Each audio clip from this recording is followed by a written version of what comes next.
Hello and welcome to another episode of the Father Support Network. I'm your host, Dr. Michael Wamba.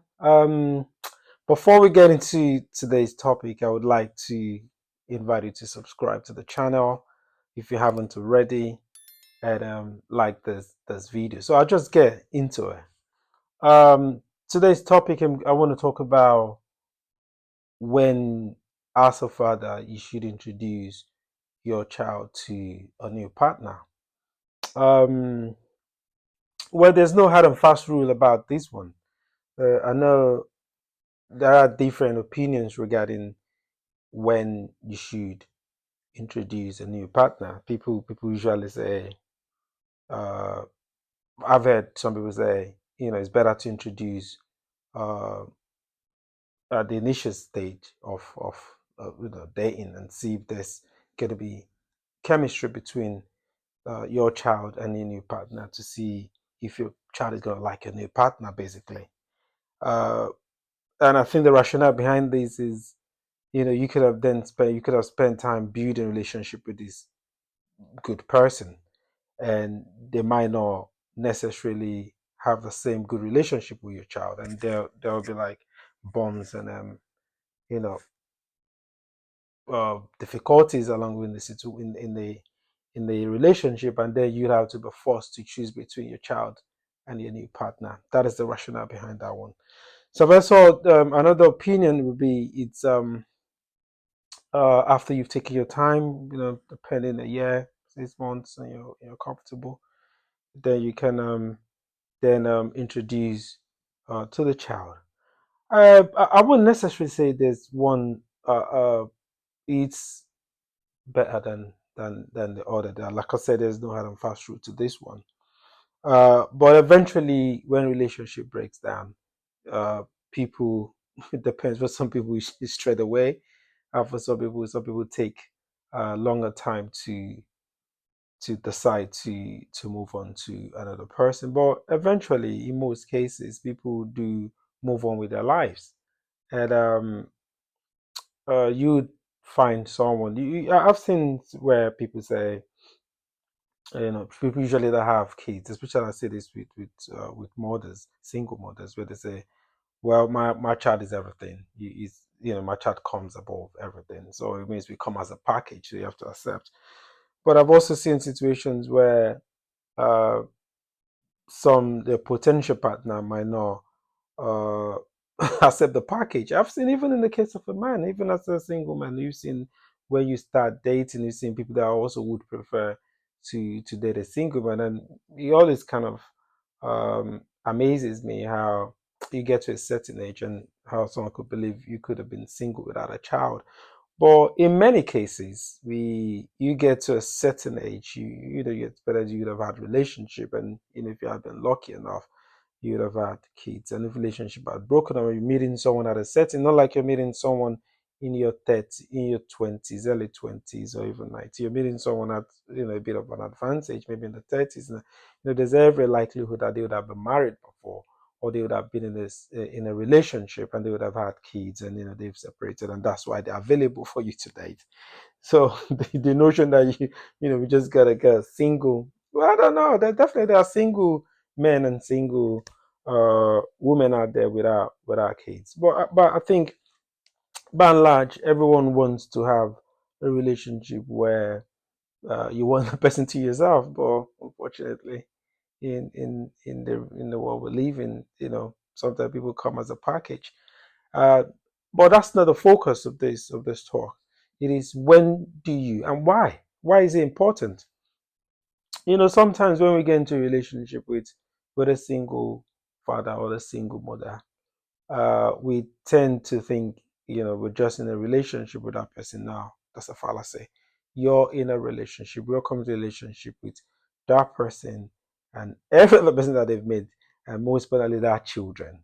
So you build a separate relationship with them. And what happens is the importance of this is if you had ended up building a relationship with this this person's child, and then the relationship doesn't work out. Now if you go then your separate ways, what you've done is not taking account into relationship the independent relationship which that this person has built with your child, and then you go on to date another person, and let's say it doesn't work out, and you keep bringing different people into it. So to prevent all of that, that is why it's important for a single father. In this case, I'm talking to single fathers to sometimes take take your time to get it right before introduce it to the child. And don't be selfish. It's not about you. It's not, the child also has feelings. It's got emotions. It's got blood running inside the child. The child will have form a relationship with the child. So I now understand why you come to the manosphere where people talk about, uh, which I don't necessarily agree with, when they say, don't marry single mothers because you don't have authority over the child, and then when relationship break, you can't forge a relationship. That is a valid point, but I don't think that is enough reason why you can, you know, it's all about balancing, finding a balance. But I understand the argument, and I think the argument is somehow a bit related to this, where we need to get it right. And getting it right is, finding someone that aligns with your value, finding someone that would take you, love you, take you, and take everything that comes with you. So, and I think when women also say, "Oh, is well, no, my child comes to that," I think that's the wrong way to put it. I think what they're trying to say is, I want someone to love me, and if you're loving me, there's no way you can love me and not love a part of me. I not love someone that comes out of me, even though you're not the person that better this person. So I think that's the way to look at it. So, but that's not the focus of this talk. So my point is, it don't matter. Uh, what matters is, being you would have had experience, having an experience, having this the good sense of judgment, to decide who you want to be with and know the implication, the impact of that on your child. So first of all, people need to first know that it does have an impact, that your child would have to, or this potential partner would have to form their own relationship. So, and then if this relationship doesn't work out, that'll be another second heartbreak for the child. Your child are probably, faced whatever they would have faced from you divorcing or separating from the mother. That's a second in the case. So that's why it's important to get it right and put the emotions and put the feelings of the child into this consideration. Ultimately, that's who's going to be your partner, but that's also someone that's going to also be in the life of your child, whichever way. So for me, in my experience, I could just tap a bit into my experience and say the way I've done it, I have an experience that has taught me a lesson where I've introduced. I think my kids, I've introduced them to one past relationship where that relationship has its own ups and downs, like every other relationship. But there were times when it went so difficult that I knew that this was not the relationship for me. But sadly, at the time, my kids and uh, my ex at the time had forged a very good relationship, and my kids loved this lady, and ultimately she genuinely loved them as well. So they had activities. She was very outgoing, social. So the kids loved that. So when we didn't work out, most times when we fell out, it would be the kids. So I felt like I was sometimes guilt trip into having to make up, and I think she understood that and played on that.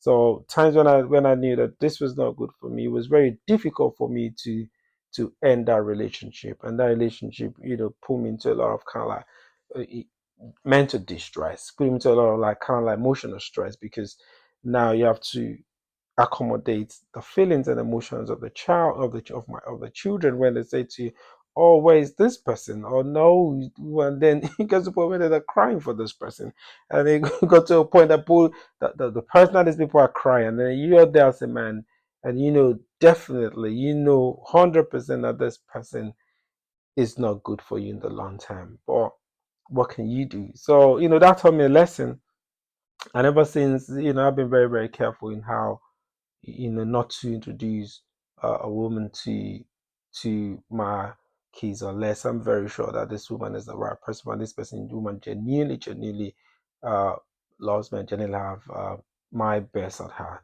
So I would say I wouldn't say this or that. It could work for whatever works for you, but it might work for you. You might introduce someone that is interested, and you might just be looking, hit a pot of God, and this person is a good person from the get go. But I would say I would tilt towards first establishing a good foundation with this lady and knowing for sure. You can definitely know for sure people change, but at least knowing to some significant degree that this person is good for you. I know that this person is a good person. First of all, people pretend, people change, time reveals things. So I would say a good amount of time is needed for you to even understand this person, to see how this person is the case, to see this person, fitting into your life in a long time before you introduce to your child. But I think by and large, look at what works out for you. But if there's nothing you take away from this, you need to know that it has whoever you go on to meet, whoever you go on to date, has an impact on your child, because your child will have to forge a relationship. Right? You can't just introduce someone into your child's life and then cut off, and introduce and then cut off. This is not a good foundation you'll be laying for. This is not a good example, and this definitely doesn't help them in their emotional stability. So yes, um I hope this helps. And once again, subscribe to the channel, like this. Well, let me see what you think about this, and I'll see you next time.